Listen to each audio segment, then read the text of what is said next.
Hello and good morning. Where have you been? Where have you been? I've been busy, ridiculously busy. It's Thursday. It's the 14th of May, and we are playing at York. But listen, this is going to be a long message. Things have had to change because I have to change how I do this because I just do not have enough hours in the day, but I want to keep doing it. So York 220 to 5 furlong handicap. This I'm reading from my script over here. So this is a full race breakdown, historically, trends and betting strategy. Importantly, but listen up, this is important. Right then, this York 5 furlong handicap is one of the most tactically fascinating sprint handicaps of the entire flat season, because once you properly analyse the historical renewers, you realise very quickly this race does not behave like a normal sprint handicap. There is, no matter what they tell you, there is no fixed draw bias. None. No permanent pace bias. None. And no simple young improvers only angle. Doesn't exist. Right. Instead, this race repeatedly restructures itself tactically depending on how the pace distributes, where the efficient travelling lanes form, I'll explain that in a bit, and where the pace survives, collapses, stabilises or fragments completely. And after analysing the renewals from 2013, yep, I really have done that, onwards, three major structural models keep appearing again and again.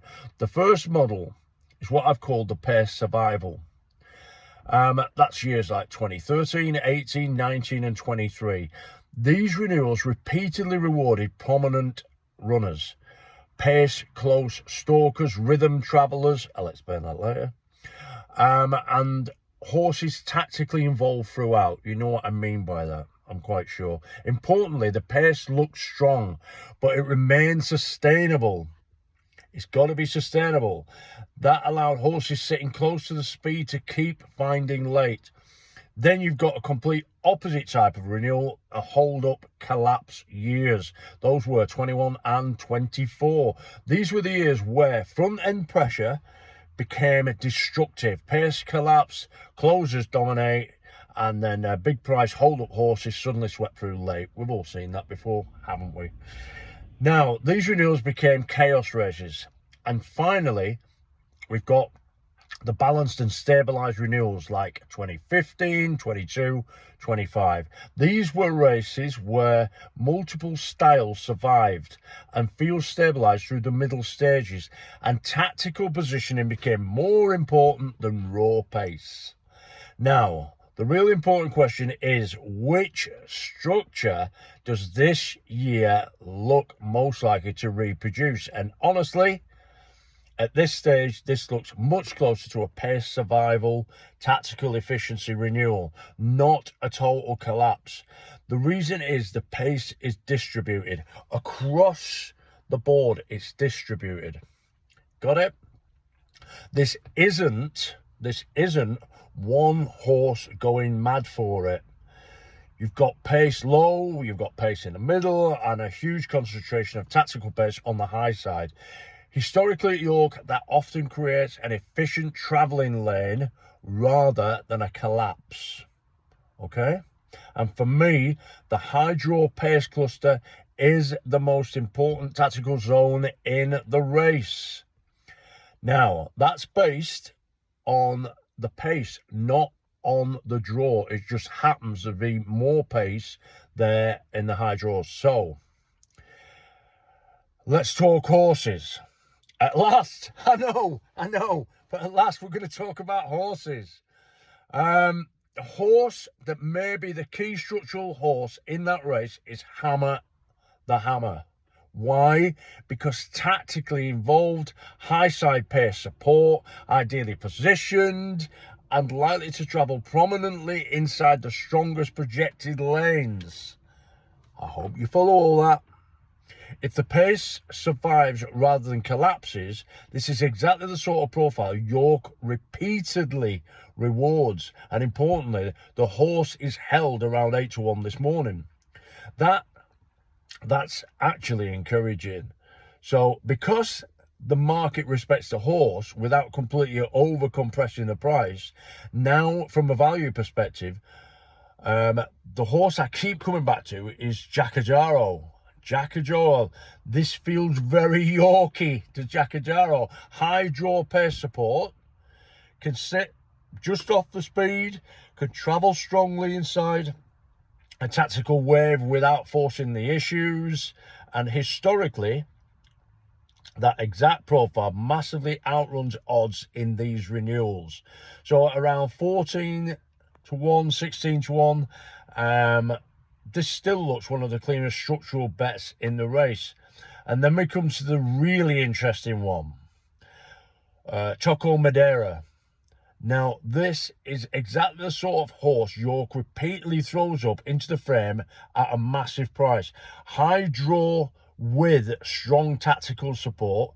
David O'Meara's sprint profile can travel rhythmically inside the race rather than from an impossible position. And importantly, the market still doesn't appear to have fully adjusted to the entire high draw pace ecosystem. Oh, the ecosystem, man. That's crucial. That is crucial, because York repeatedly punishes markets that focus on the obvious pace horse while ignoring the surrounding tactical lane. And that's why Choco Madeira at 25 to 28 to 1 suddenly becomes extremely interesting. Another horse worth mentioning is Ziggy's Triton. Again, high draw, pace support, travelling profile, and still priced that the market is not entirely convinced. These are often dangerous York sprint profiles. Now, one thing the historical news also reveal very strongly, that this repeatedly rewards tactical maturity, not simply youthful progression. Older, hardened sprinters survive remarkably well at York if they're tactically involved, rhythmically positioned, and draw into the right place lane. That's why veterans like Copper Knight can be, you can't completely dismiss these horses in this race. Now, from a betting strategy perspective, this is not the sort of race where I want massive exposure. You just don't. Or all-in confidence. We're not doing that. So, York 5 handicaps remain structurally volatile. The key is controlled aggression. So, if we're working from a 100-point betting bank, I personally want around 5 points total exposure. That feels professional for this type of sprint. So here's how I structure the main bet. Ready? 2 points each way, Jacajaro. That is the core structural position in the race for me. Then half a point each way, Choco Madeira. This is value tactically, outrunner profile, York repeatedly rewards, and if wanting slightly more upside, we're also going to do 1 point win, Hammer the Hammer. So that attacks the most likely pace survivor winning profile. So overall, best value, Choco Madeira, cleaner structural bet, Jacajaro, and most likely winning profile, Hammer the Hammer. And the key overall conclusion remains, this race currently projects much closer to a pace survival than total pace collapse, meaning pace close runners, tactical stalkers, and high draw travellers still look the most dangerous zone in the race. And historically, that's exactly where York repeatedly produces its hidden sprint value. Thank you very much. Thank you. Obviously, I've scripted all that lot. So, again, just to make sure, 2 points each way, Jacajaro, half a point each way, Choco Madeira, and 1 point win. 1 point win, Hammer the Hammer. That's it. That is our professional take on the race. It's 10 minutes. 10 minutes. Oh my God, what's he been doing? From absolutely nothing for weeks, and he comes back with a 10-minute video. What's he doing?